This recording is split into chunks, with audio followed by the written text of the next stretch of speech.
Oh, damn it, hit that a little too early. But what's going on, Suicide Squad? My name is RJ. I'm Gerald. G saw that. Hey, I'm Jay Harrison. As you can see, I was a walking zombie for just a second. Listen, I'm a little under the weather too, so forgive me, y'all. But today we're going to be talking about Marvel's Zombies, which is now streaming on Disney Plus. This, we marveled out over here. So I gotta say, this definitely was a pleasant surprise. I knew it was going to be good, and as somebody who hated What If, like I know, don't drag me. I did not like What If at all. Wasn't my cup of tea, but I did like the zombie episode. And so when I found out they were making the Marvel Zombies, I was kind of hyped because that was my favorite episode. Even though I'd be scared of everything, I wanted to see Marvel Zombies. So I was pleasantly surprised. I definitely consider this to be one of the better Marvel recent animated projects. So I enjoyed it. What y'all think? Yeah. So Marvel Zombies is what if thought it was. Yeah, yeah. And so when they came out with this, I'm not even gonna lie to you. I watched it and I was like, hey guys, y'all need to look at it. If you haven't seen it, you better check it out. Like it was that's how enthralled it had me. So it was very had me locked in, super duper like the action and stuff was just awesome, man. So I enjoyed it. It surprised me. I thought it was good. Mhm. I liked it. Yeah, yeah. And for me too, I think I didn't look at the rating for it, and so I'm thinking this is like, oh, this is a nice little, kid friendly. Oh No, no, it was not not at kid all. friendly. I was like, oh, that's blood. Like, oh, people are getting eaten and fried, and So imagine my surprise when, like, I'm thinking I'm watching something that's like PG, and then like somebody gets like their head like blown off or whatever. Like, I don't know.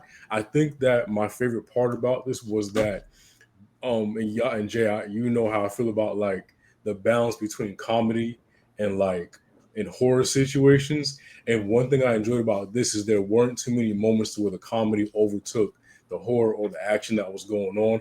I felt like they did a better job of balancing it than they normally do, and I think that's kind of what made me.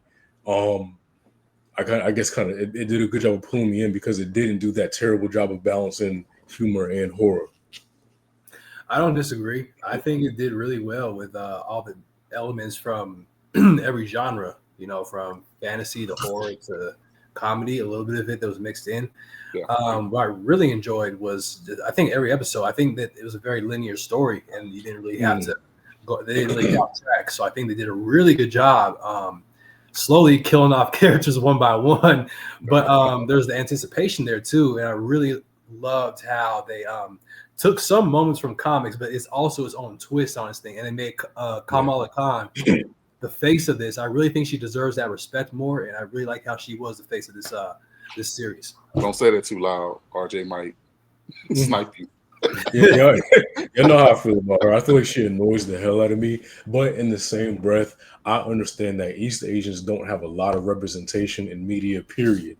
And Mhm. so I feel like if y'all have to give her a lead project, I'm okay with watching a character that I don't like necessarily for the simple fact of representation. And I think that's one thing that Marvel does a good job of letting any and everyone take the lead. And I feel like she absolutely does deserve to be a main character just because her personality is a little annoying to me and not my cup of tea doesn't mean that someone out there doesn't enjoy it. It doesn't mean that someone out there doesn't need to see East Asian representation on the screen. So even though I don't care for the character and the fangirl shit, I've fucked with it. I like the fact that she's the lead on this. I don't like the fact that Kate Bishop was even alive because Oh, there's no way that Captain America is gone and Kate Bishop made it. There's no way. I think they tie. I think with them tying Riri, Kamala and Kate together, I think that was kind of like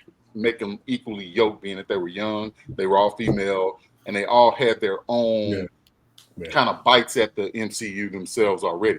And yeah. being that they all were from like more, if you think about their live action, all their live actions were a little bit underwhelming, if you will, for Mm. most people, and I'm not gonna Yeah. really get too far into the weeds of that, but I think they were able to equally yoke those characters for this particular series. And being that it's 4 episodes, it was a way for us to digest it in a way that allowed for us to Mhm. have fun with it, but not get overly consumed with it. You No, know. I mean, yeah, exactly. Well, that's what it is too, because I think that what they want us as the audience to watch is that, it's like a loose adaptation of something that's connected to the continuity of Marvel, but this is really strictly like a set in its own timeline on its own thing, and they're just having fun with it. But they told a good story in a short amount of time. Yeah. They did, And and then, I agree. I think the 4 episode arc was what made it kind of like, this to me. I feel like so much happened in those 4 episodes that this honestly, like Gerald, like you said backstage, this could have been a movie. Like the way everything was kind of laid out, and then, like Jay said, the linear story. Don't get me wrong, I appreciate Iron Fist and the Predator one, Predator of Predators or oh whatever. Yeah. I appreciate the semi anthology yet connect weaving stories in. I appreciate that aspect of it, but I think for me, once I realized that this was a linear story, I was a lot more invested. I didn't want to have 4 separate episodes and then connected together at the very end.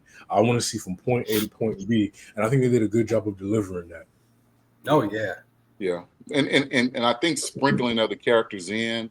I think the world of Marvel or the MCU itself, I think the world has been created in a way that allows us our brains to easily connect when you bring a character in, because everybody was just coming from every direction. So Yeah, every time you see a character, you weren't really shocked. You were like, "Oh, okay, cool." yeah, Because think about it, how odd yet believable was Blade being tethered to concrete? Like that was it was hard. that was That dope was as heck. hard. I You ain't gonna know, hold you. That was hard. that was dope. I enjoyed it, but it was like it wasn't like what why they like it didn't do Yeah. this whole thing where your brain is like melting every time you see something happen. You know. Yeah. Yeah, and I think that with Blade, I mean, of course, him being connected to Contra, I thought that was cool. I'm still glad he got a chance to shine a little bit. I mean, I knew he was gonna die because most black characters do die in shows like that. But regardless, I still like there's still a little small like evolution in these characters. Like you get to see throughout, because you got to see who's really gonna step up to the plate and put their lives at risk for the situation, or who's gonna be soft and not take care of business and just get eaten by a zombie. And I was sad when Yelena went. That was sad. Yeah. Yeah, that kind of got me too. I wasn't expecting. I felt like she was probably going to carry on instead of Alessi. What's his name? Lexi. Yep. Alexi. Alexi. I felt she was going to be the one to carry on. Because it's Yelena. Like she's a Black Widow. In that universe, and she's a fighter, a warrior. I was surprised to see she died. Let me ask you this. What character were you surprised that they were a zombie the most? I mean, I know we just said like it makes sense that any and everybody could get it, but like who would you? I'm surprised. Like I want to know how the hell did Scarlet Witch get caught? Like that's what I want to know. Like you are like the most powerful being. Like who got you? I want to know who got her. I was surprised. And what's crazy too is like because I did a video on that on the comic about Marvel Zombies and TikTok, and people are asking the same exact thing, just like even though outside of the show, there's still characters in the comic. It's like, okay, how would Wolverine get a virus? Yeah. Like, how would someone like Colossus with steel skin, get the virus like this? And I think it's one of those convoluted things, but I mean, I think it's a valid question because I mean, with all this power too, you can just cure yourself all the disease or just push it out of you because you have chaos hex power. So I don't know. Like who caught Wasp? Like who caught Wasp? How did you get caught? That I know it's like because again it's for entertainment aspects, of course, but it's like how did somebody either the characters made bad mistakes to get themselves in that situation, or they were not aware, or they didn't care. So I don't know. Yeah, I tried to. Well, I tried to. Yeah.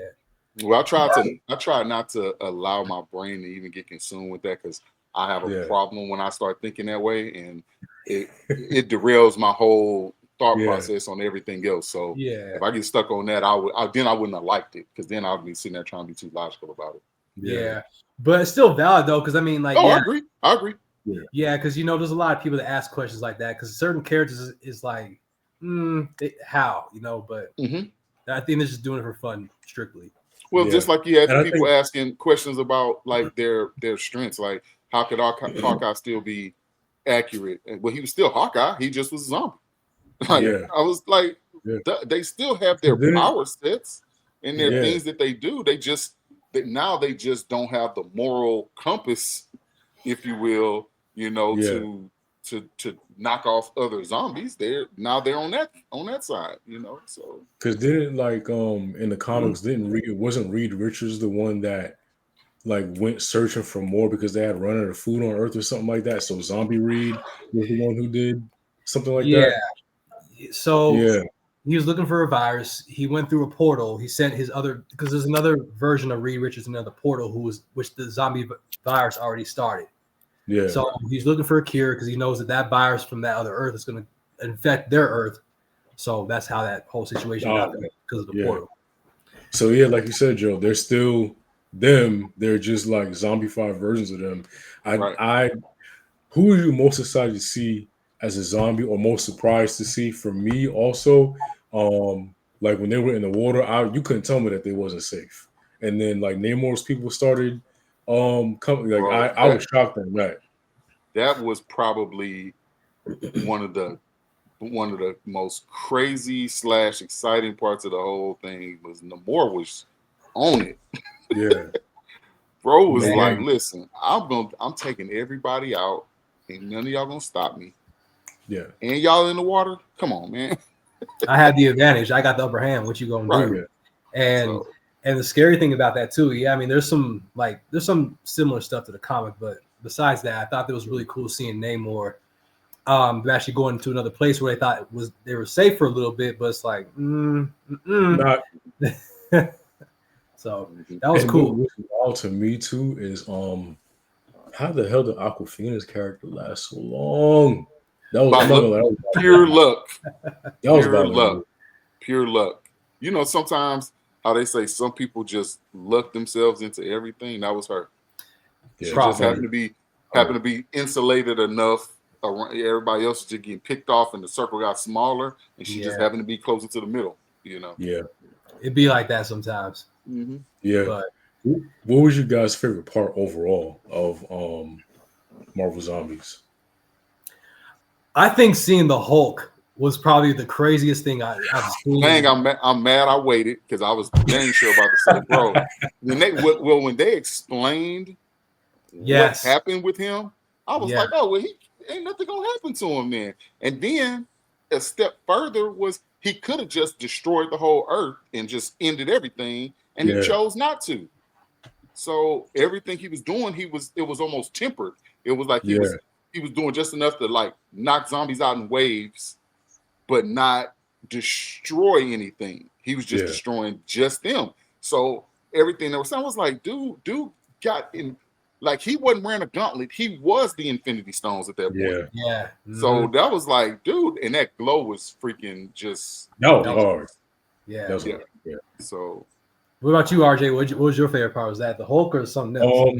Probably honestly when Zombie Thanos had the gauntlet and they were like, he's learning, and he was like, crap.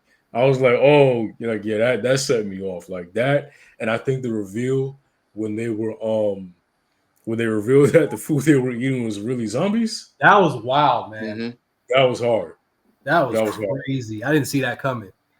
But I think going back to the part with Thanos, though, one thing I want to mention too is that black characters a lot. Gerald, I know you notice this too. Is that sometimes in certain movies and films, there's always the man or the woman always making that sacrifice. And I mean, he's only human; he can only do so much. But it goes to show that like black characters always are going to step up to the plate and make that sacrifice. But I mean, with all that power that he had, I was just like, what are you really going to do with this guy? Yeah. And it turned out to be whatever it was. But Yeah. it was scary. I got a question. Give yourself one power, and I'm not talking about like the power to do everything. Give yourself one power, and then tell me, would you survive the Marvel zombie apocalypse? I probably wouldn't if I had, because I would want to fly, but I mean, what if a zombie could fly? What if there's a sentry? Just like in the comic. Yeah, I would. I probably would die. So this will be more of a. I don't know if this would count as a power, but I would rather be something more like Khonshu, because at least he can inhabit other people and also not be seen if he doesn't want to be seen. Smart. So you'd be like a god, sort of. Okay. Yeah. So I mean, I know that's kind of a loophole, but I would rather go that route, because even the way they explained why Moon Knight wasn't there and how Blade became, what he was, I thought that was a new way to do it, because he was still being used. Now, where did Khonshu go once Blade got eliminated? He obviously goes and inhabits somebody else. So there you have other options, I guess. So you would have the spirit of Khonshu flow through you. Correct. Yeah. That'd be dope. That'd be hella dope. Gerald with the sword, I can see that. Man. And a gun. I feel like I would either have like, of course, I don't want to say avatar powers, because y'all know that's my thing. So I'm gonna go a little different. I'll say that if you ever watch Ben 10 and how Gwen Tennyson had like, magic, but later on it was kind of retconned, and she realized that, well, they found out that she was I guess like part alien, and her power wasn't magic, but it was mana, which is energy. And so she could create and destroy life, whatever, like as she pleased. Like if she wanted to take the energy from a plant and use it to like create some steps, she could. So I feel like I kind of use something like that to where I could pull the life out of, the zombies, of the human life that's left in the zombies, and use that to kind of protect myself. Because at the end of the day, if you're already a zombie, yeah, there may be a cure, but I'd rather live. And so y'all know I don't care about nobody but myself. So somebody's got to live and tell the story. If I have to eliminate all of you guys and be the last man on earth, I will absolutely do that without hesitation. So that would be my my power. I respect that. Yeah. A win is a win. A win is a win. Man. Yeah. So before we get out of here, I want you guys to give me your rating on 1 through 10 on Marvel Zombies. And do you want to see a season 2, or are you okay with the semi-definitive ending? I'll go first. I'll just say this real quick too. I thought it was great. I honestly would give it a 9. I thought it just really stuck to the purpose of what zombies was, and it had a good story. I really liked. I just want to mention this real quick, is with the scroll cows, like the cows at the end. How they're going after the cargo in the comics. When the Skrulls invaded, Earth, they were turned into cows by the Fantastic Four, and they're eventually, sent to the slaughterhouse and stuff. And their milk gave like people with superpowers and stuff, like Skrull-like abilities. So it's just funny kind of seeing like all these references and stuff from the comics, but again, it's its own twist on it. So I just really enjoyed every single moment. Yeah. Also, before you go, Gerald, Jay, let us know what you thought about the ending. In addition to, I know you gave it a 9, but what did you think about the ending as well? And the same thing for you, Gerald, when we get to you. Oh yeah, just real quick. The ending. Oh man, the ending was crazy. It was intense. I think that it ended perfectly. I don't think you need to branch off of that. So I really liked how it ended. Okay. And I'm pretty much in the same boat. I would definitely say 9. I think I initially said lower, but I mean, really, after thinking about it, it was well put together. So I was definitely on board for everything that happened, and I'm always okay with the ambiguous ending, because I feel like if you want to open the door, you can, but if you leave it there, make people think, make people wonder, are they ever going to unearth this again? And so leaving it there, even a crack of a chance of them, deciding to bring it back, I'll be fine with it. But they would have to keep it on, they'd have to keep it moving like they did this one, because one of the things that I think we didn't touch on was the fact that it had a lot of anime style that was like, it was it was like world breaking, like the way they did it, you know, and it was such the pace was so fast and all that. So leaving it like it was, I'm 100% good with that. But should they decide to reboot it, as long as they keep it on fast forward like that, I think I'll be fine. I like that too. And I totally agree, Gerald. And last thing I'll say, just with that, because you don't need to go further than that. Because to me, I feel like this is kind of like Sinners. Yes, I want more, but I kind of am okay with what I had. Yeah, same. And so I agree with both of you guys. Only thing is I would give this a 10. I don't give 10s out often, but I think that the blend of comedy, the blend of horror, the blend of action, the animation style, I think the way the story was told and the way it was unfold, the pacing, the level of the stakes, everything felt like it was so it was so intense. Even when you had a moment to, even when the characters had a moment to breathe, they really weren't breathing, because they, in this situation, you can't, there was never a moment to where like any dialogue bored me. This was probably the first show of the year that I've been fully engrossed in, where I wasn't scrolling on my phone, where I wasn't distracted. And so only because of that, I have to give it a smooth 10. And I'm okay with it not being I'm okay with the ambiguous ending. And like Gerald said, if they want to make more, great. If not, I'm okay if they never make another episode of this again, only because I think it's also okay to lose. And it kind of gave me the same vibes that I got at the end of Infinity War. We knew they were going to make more, but if they had left it there, imagine how crazy it would have been. Like if that was the last Marvel Cinematic Universe movie that we ever got and they lost. Could you imagine how crazy that would have been? People will be in shambles, bro. We'd be in shambles to this day. The video essays on YouTube would be going crazy with how if they would have just lost everything in the end. And that's another issue that I have, with Marvel too. Like, where are the stakes at? If everybody makes it out okay all the time, what's the point of watching? If John Cena, Charlotte Flair are always going to win their matches, what is the point of watching? And so I really enjoyed them taking that L because I wasn't expecting it. I'm not going to front how I had a problem with the end of the Thunderbolts, where it's like, oh, the power of friendship, we win. I was irritated at the end because I'm like, oh, she closed her eyes and overcame Scarlet Witch and everything's fine. I rolled my eyes so hard my eyeballs almost cramped. But then when we see that they really didn't win, 10, that's what put it at a 10 for me. So I'm perfectly okay with the ambiguous ending. I thoroughly enjoyed Marvel Zombies. As you can tell, we did too. So drop a comment down below and let us know what you thought about the movie. Make sure you like, share, and most importantly, subscribe. So that way you don't miss out on our live after shows for certain television shows and movies. If you want to be involved, email us at thesilversitebrand@gmail.com. Let us know what you want to see. Other than that, we'll see you around later days.